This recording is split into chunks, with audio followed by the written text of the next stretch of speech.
What's going on, YouTube? This is SG1 Sports here on the SEC channel at the Voice of College Football, giving you my Week 4 power rankings in the SEC. We saw not a whole lot of surprises, I guess, in Week 4. Auburn really disappointed the SEC against Penn State. We saw Georgia dominate against South Carolina. Ole Miss really impressive against Georgia Tech. Arkansas struggled. Florida struggled. So we didn't learn a ton. I don't think you're going to see a huge change in these rankings. Mississippi State versus LSU, that was a big game in the conference. So let's just get right to it, and we'll start with 11 through 14. Vanderbilt at number 14. They are 3-1. They beat Northern Illinois. I think they were actually underdogs in this game. Vandy is playing so much better this year than last season. Again, already up to 3-1, but still, I think they're kind of behind everyone else in the conference. I don't know that, though. I mean, that's going to be a good game against Missouri. Auburn might be in the... I mean, Vandy might be better than Auburn right now. Auburn has no quarterback. So Vanderbilt's still sitting at number 14. I want to see them play an SEC opponent. Well, of course, they're going to play Alabama. I don't expect them to compete in that game, but I want to see them play a South Carolina or a Missouri and see really where they are, because they might not be the worst team in this conference, but I have to keep them there for now. Missouri bounced back this week with a win. They are up to 2-0. Missouri was playing against, it was an easy opponent for them this week.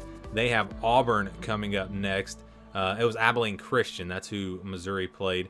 Defense played pretty strong in the first half, only giving up 3 points. The final score of that one was 34-17. So Missouri there at number 13.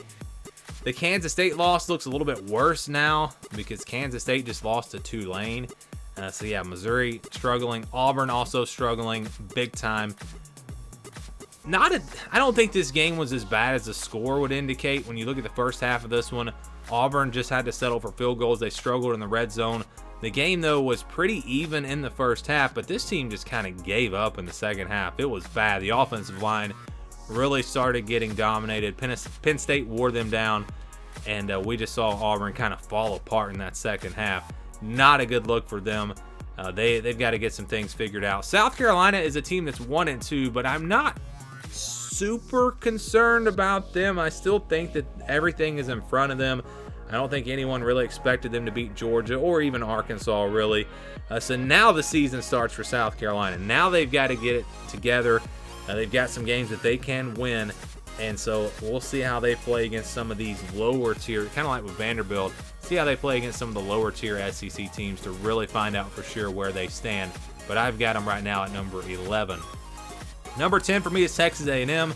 Big win over Miami, but still you saw some issues for them. The offensive line did not play great. They did bust some big long runs, but they weren't running the ball consistently. And they gave up some sacks in this one as well. The offense still, with I thought Max Johnson played better, but he didn't get a lot of help. And that was, the offensive line didn't protect. Receivers didn't do a whole lot in this game. A-Chain was really their whole offense. Him and Anaya Smith made some plays. But yeah, the offense has some work to do. Defense played really well, especially in the red zone. They did what they had to do. But still, I'm concerned about Texas A&M. And they'll have a big test against Arkansas coming up. That's where we're going to learn a little bit more about really both teams. Mississippi State at number 9. Tough loss to LSU. Looked like they were going to win this game there for a while, but LSU just kind of got the momentum. I still feel like that muff punt completely changed the game. If they don't do that, they'd probably have a great chance to win this game. I think Mississippi State's a good team. I think the top 9 teams are all playing really good football right now.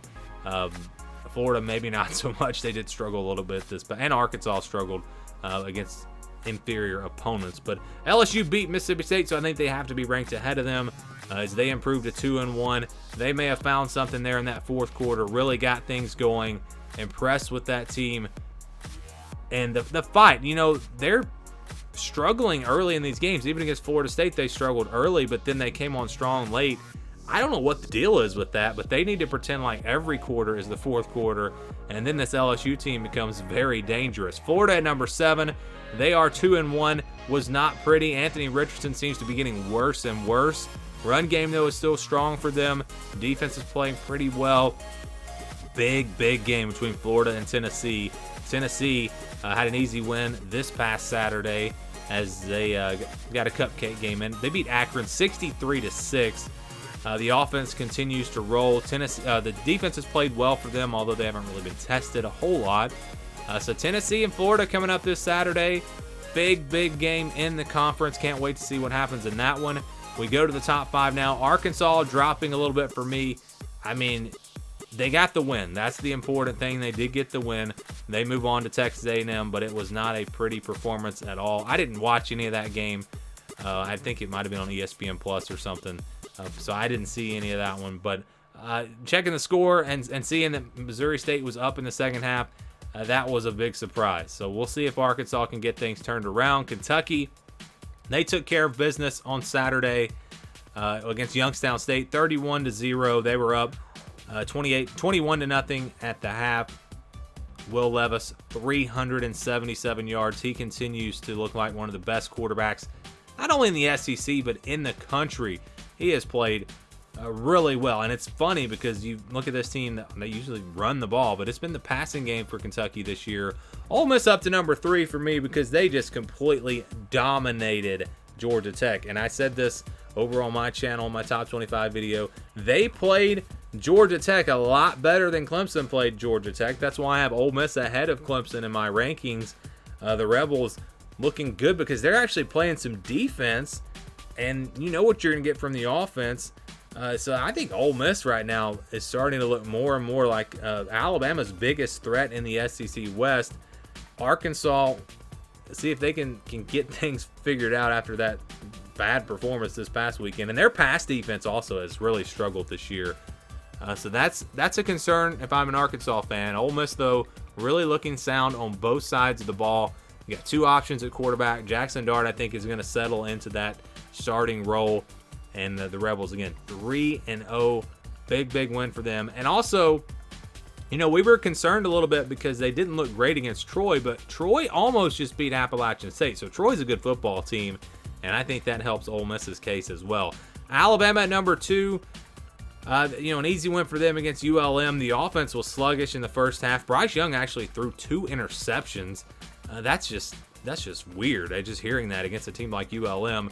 The defense and special teams carried them in the first half, but they got it going in the second half, took care of business, and we'll see how. That's going to be an interesting game to find out. Are they 40 points better than Vanderbilt like we expect them to be?